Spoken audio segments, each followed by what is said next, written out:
Assalamualaikum warahmatullahi wabarakatuh. Perkenalkan, saya Zara Fatika Kafi dengan NIM 21B5050111006 akan menjelaskan materi mata kuliah Pendidikan Pancasila yang diajarkan oleh Bapak Muhajir.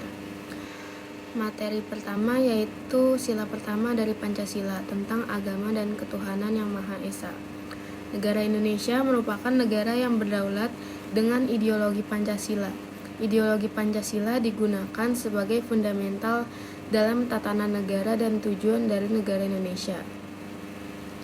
Nilai-nilai dalam Pancasila mencerminkan tingkah laku bangsa Indonesia sehari-hari. Sila yang pertama yaitu ketuhanan yang Maha Esa, yang artinya bangsa Indonesia adalah bangsa yang bertuhan dan mempercayai Tuhan, menjalankan perintah dan larangan Tuhan sebagai bangsa yang religius, menjamin kemerdekaan setiap warga negara dalam menjalankan ibadah menurut agama dan kepercayaan yang dipilih. Sila pertama dilambangkan oleh bintang emas dengan latar belakang berwarna hitam.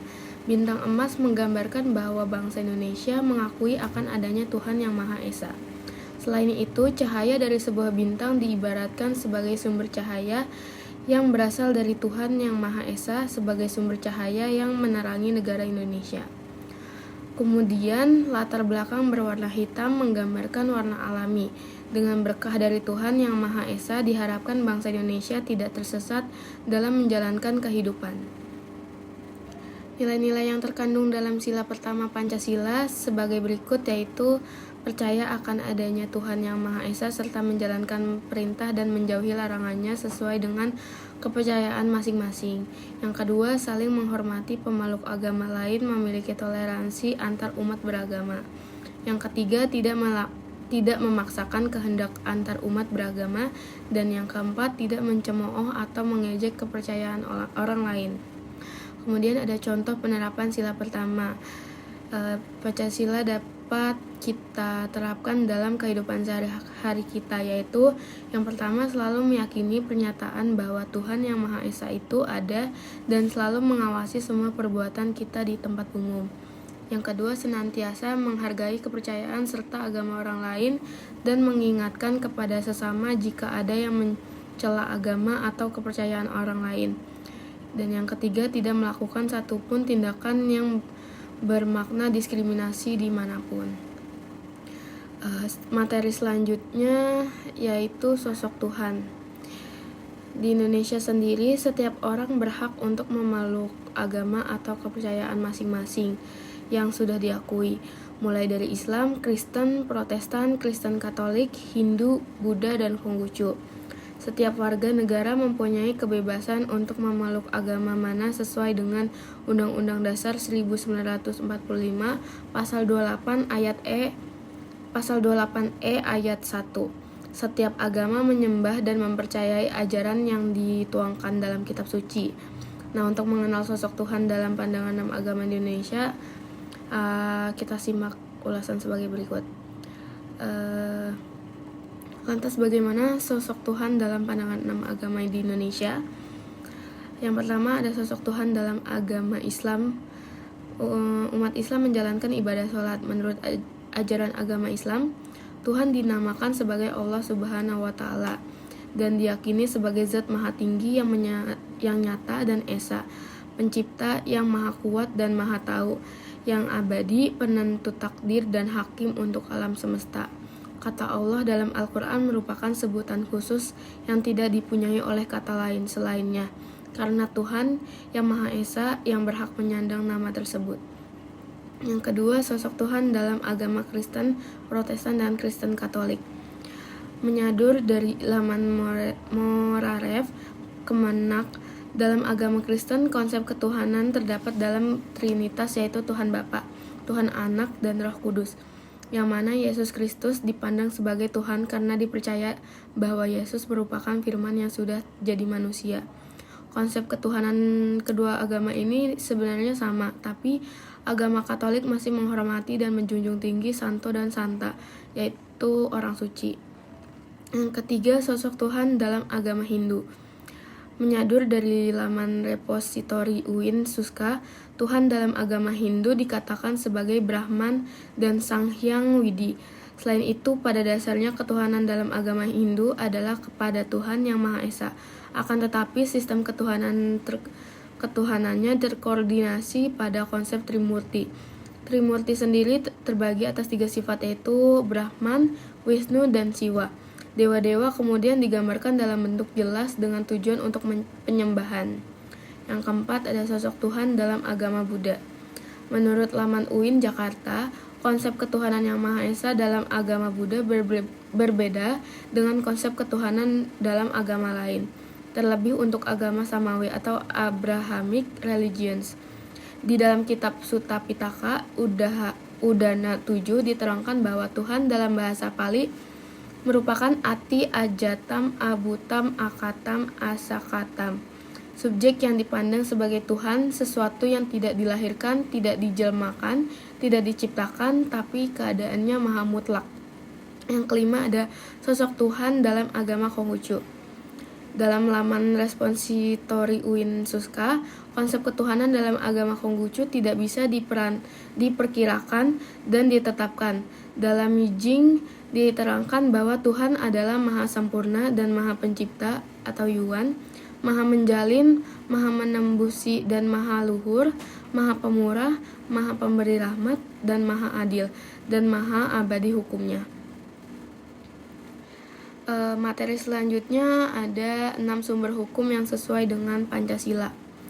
Hukum adalah sistem yang terpenting dalam pelaksanaan atas rangkaian kekuasaan kelembagaan, dari bentuk penyalahgunaan kekuasaan dalam politik, ekonomi, dan masyarakat dalam berbagai cara, dan bertindak sebagai perantara utama dalam hubungan sosial antar masyarakat terhadap kriminalisasi dalam hukum pidana yang berupayakan cara negara dapat menuntut pelaku dalam konstitusi hukum, menyediakan kerangka kerja bagi pencipta hukum, perlindungan hak asasi manusia, dan memperluas kekuasaan politik, serta cara perwakilan mereka yang akan dipilih.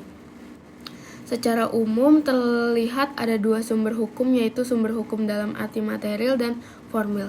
Pengertian hukum material adalah menerangkan perbuatan-perbuatan apa yang dapat dihukum setelah hukuman-hukuman apa yang dapat dijatuhkan.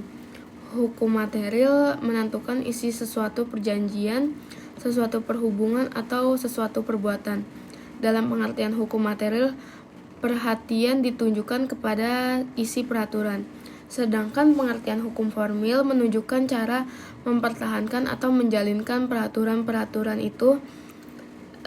Dalam perselisihan, maka hukum formil itu menunjukkan cara menyelesaikan di muka hakim sebagai contoh hukum kebiasaan. Materi selanjutnya ada prosesi hukum di Indonesia.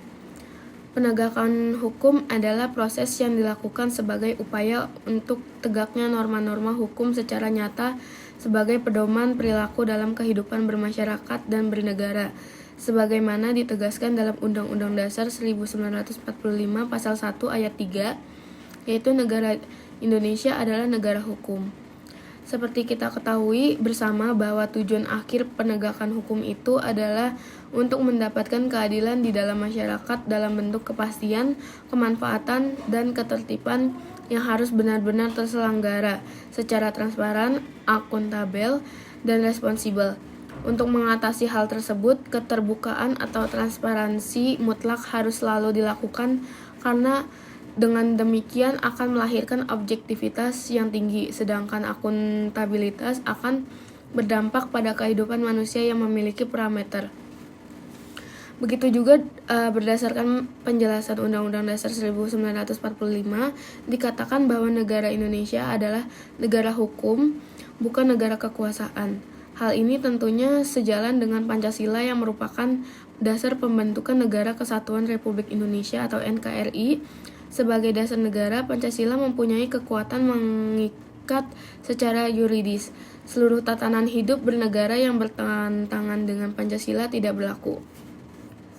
Dengan demikian, penetapan Pancasila sebagai dasar falsafah negara berarti bahwa moral bangsa telah menjadi moral negara. Hal ini berarti bahwa moral Pancasila telah menjadi sumber tertib negara dan sumber tertib hukumnya, serta jiwa seluruh kegiatan negara dalam segala bidang kehidupan. Jelaslah hal ini membawa konsekuensi bahwa negara termasuk di dalamnya lembaga-lembaga negara yang lain dalam melaksanakan tindakan apapun harus dipertanggungjawabkan secara hukum. Hukum pidana tidak hanya berbicara tentang putusan pengadilan atas penegakan perkara pidana, tetapi juga meliputi semua proses dan sistem peradilan pidana. Proses peradilan berawal dari penyidikan atau dilakukan pihak kepolisian, lalu penuntutan oleh jaksa dan berpuncak pada penjatuhan pidana oleh hakim. Selanjutnya diakhiri dengan pelaksanaan hukuman itu sendiri oleh lembaga permasyarakatan. Materi selanjutnya yaitu etika dalam berpolitik di Indonesia. Pancasila sebagai falsafah atau pandangan hidup bangsa Indonesia pada hakikatnya merupakan nilai yang menjadikan Pancasila sebagai sumber dari segala penjabaran norma hukum, norma moral, dan norma kenegaraan. Norma kenegaraan yang dimaksud salah satunya adalah etika politik. Dalam pelaksanaan dan penyelenggaraan negara, etika politik menuntut agar kekuasaan negara dijalankan sesuai dengan norma tertentu, yaitu asas legalitas atau legalitas hukum yang dijalankan sesuai dengan hukum yang berlaku, disahkan dan dijalankan secara demokratis, dilaksanakan berdasarkan prinsip-prinsip moral atau tidak bertentangan dengan moral yang berlaku. Makna Pancasila sebagai sumber etika politik dalam pelaksanaan dan penyelenggaraan negara, seluruh aspek yang menyangkut kekuasaan, kebijaksanaan, dan berkaitan dengan politik dan pembagian kewenangan harus berdasarkan legitimasi moral religius. Sesuai dengan sila pertama Pancasila yaitu ketuhanan yang Maha Esa dan sila kedua yaitu kemanusiaan yang adil dan beradab. Selain itu, penyelenggaraan negara juga harus berdasarkan legitimasi hukum yaitu prinsip legalitas disebutkan dalam pasal 1 ayat 3 Undang-Undang Dasar 1945 bahwa negara Indonesia adalah negara hukum. Maka keadilan dalam hidup bersama harus sesuai dengan sila kelima Pancasila yaitu keadilan sosial bagi seluruh rakyat Indonesia. Keadilan sosial merupakan tujuan dari kehidupan negara. Negara berasal dari rakyat dan segala kebijaksanaannya senantiasa untuk rakyat. Sesuai dengan sila keempat Pancasila, maka rakyat merupakan asal mula kekuasaan negara. Etika politik Pancasila merupakan pencabangan dari sifat politik Pancasila yang memandang baik dan buruknya suatu perbuatan maupun perilaku politik dengan dasar filsafat politik Pancasila. Adapun definisi filsafat politik Pancasila yaitu segenap keyakinan yang diperjuangkan penganutnya dalam bermasyarakat, berbangsa, dan bernegara Indonesia berdasarkan Pancasila. Nilai-nilai etika dalam Pancasila seperti yang kita pahami, etika tentunya membantu manusia dalam hal penentuan mengenai tindakan yang perlu dilakukan dan apa alasannya hal tersebut harus dilakukan. Pancasila sebagai dasar negara merupakan etika bagi bangsa Indonesia dalam menjalankan kehidupan berbangsa dan bernegara. Sedangkan nilai-nilai etika yang dapat kita temukan dalam Pancasila dimanifestasikan dalam bentuk tatanan seperti itu. Materi selanjutnya yaitu asal demokrasi. Dari zaman Yunani kuno hingga sekarang, definisi kata demokrasi telah mengalami perubahan. Menurut sebagian besar ilmuwan politik, istilah demokrasi mengacu pada pemerintahan yang dipilih oleh rakyat baik secara langsung maupun representatif atau perwakilan. Pengertian demokrasi menurut Ensiklopedia Britannica, demokrasi adalah secara harafiah dikuasai oleh rakyat. Demokrasi berasal dari bahasa Yunani demokratia yang berarti pemerintahan rakyat. Demokratia berasal dari kata demos yang artinya manusia dan kratos yang artinya pemerintahan. Pada pertengahan abad 5000 sebelum Masehi, istilah demokrasi untuk menunjukkan sistem politik yang ada di beberapa negara kota Yunani, terutama Athena. Dikutip dari Kidal.co, demokrasi berarti pemerintahan oleh rakyat. Istilah ini digunakan untuk berbagai bentuk pemerintahan di mana orang dapat mengambil bagian dalam keputusan yang mengaruhi cara komunitasnya dijalankan. Jenis demokrasi terdapat dua jenis demokrasi, yaitu demokrasi langsung dan demokrasi tak langsung. Demokrasi langsung adalah demokrasi setiap orang yang memiliki hak untuk membuat hukum bersama. Salah satu contoh modern dari demokrasi langsung adalah referendum. Kemudian demokrasi tak langsung adalah demokrasi yang representatif. Orang memilih perwakilan untuk membuat undang-undang bagi mereka. Penerapan demokrasi sejak Perang Dunia Kedua, negara-negara di dunia telah menerima gagasan demokrasi. Namun demikian, tidak semua negara di dunia menerapkan demokrasi dalam pemerintahannya. Selanjutnya, materi demokrasi di Indonesia. Indonesia merupakan salah satu negara yang menganut sistem demokrasi. Sistem pemerintahannya diselenggarakan dari rakyat, oleh rakyat, dan untuk rakyat. Demokrasi tercermin dari terselenggaranya pemilihan umum atau pemilu. Indonesia sudah menyelenggara pemilu untuk memilih presiden dan wakil presiden secara langsung. Sejarah demokrasi dilansir Ensiklopedia Britannica, yaitu demokrasi berasal dari bahasa Yunani yang diambil dari kata demos yang artinya rakyat dan kratos yang artinya pemerintahan. Bangsa Yunani kuno adalah bangsa pertama yang mempraktikkan demokrasi dalam komunitas sebesar kota. Demokrasi mencakup kondisi sosial, ekonomi, dan budaya yang memungkinkan adanya praktik kebebasan politik secara bebas dan setara. Demokrasi juga merupakan seperangkat gagasan dan prinsip tentang kebebasan beserta praktik dan prosedurnya. Demokrasi mengandung makna penghargaan terhadap rakyat dan martabat manusia.